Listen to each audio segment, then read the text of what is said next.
656 সাল, কত সাল? আজকে 2024 সাল। 656 সালের ডিসেম্বর মাসের 8 তারিখ বা 9 তারিখ হবে যথাসম্ভব, 9 তারিখ।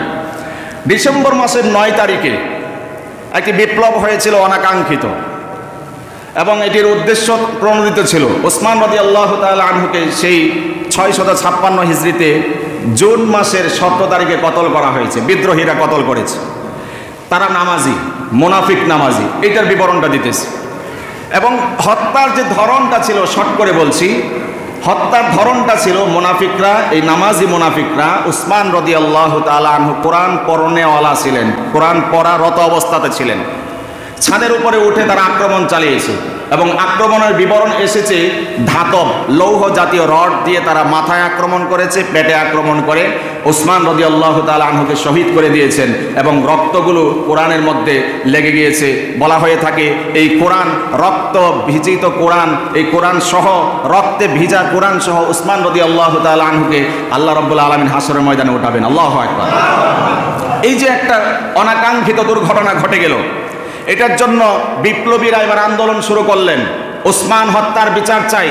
এদিকে আলী রাদিয়াল্লাহু তাআলা আনহু এখন রাষ্ট্র ক্ষমতায় বসেছেন। আলী রাদিয়াল্লাহু তাআলা আনহুর কাছে মুসলমানরা বায়াত হলেন, বিদ্রোহী যারা, ওই যে মুনাফিক মুসলমান যারা ওসমানকে হত্যা করেছে, তারাও বায়াত হলেন। আলী রাদিয়াল্লাহু তাআলা আনহুর কাছে দাবি উত্তোলন হলো যে তাদের বিচার করা হোক। আলী রাদিয়াল্লাহু তাআলা আনহু চিন্তা করলেন, মাত্র ক্ষমতার মসনদে বসলাম, আগে রাষ্ট্র সংস্কার করতে হবে। কথা বলেন।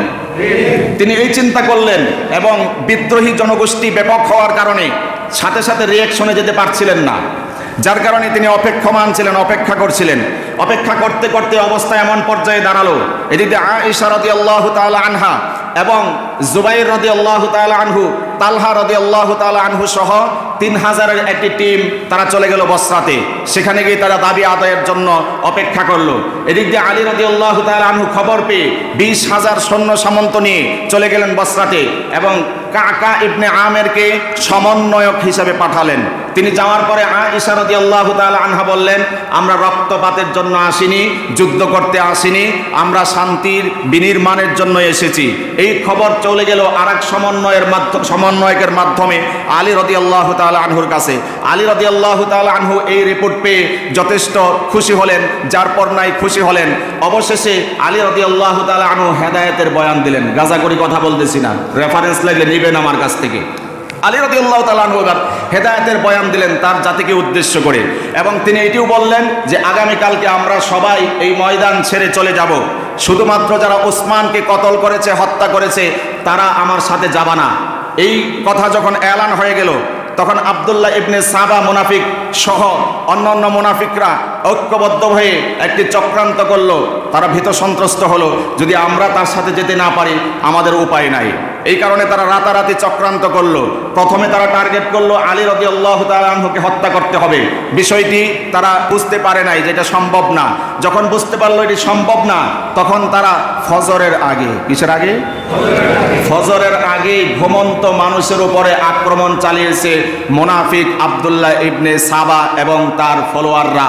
অবশেষে বহু মানুষ হতাহত হয়েছে, এবং তারা আক্রমণ চালিয়েছে তালহা রাদিয়াল্লাহু তাআলা আনহু এবং জুবাইর বাহিনী যারা ছিলেন, জুবাইর রাদিয়াল্লাহু তাআলা আনহু, তাদের আক্রমণ চালিয়েছে কারা?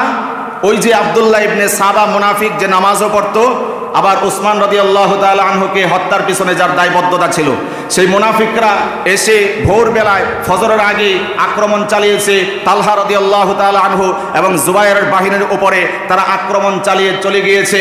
তারপরে দুই গ্রুপের মধ্যে হাতাহাতি হয়েছে, মারামারি হয়েছে।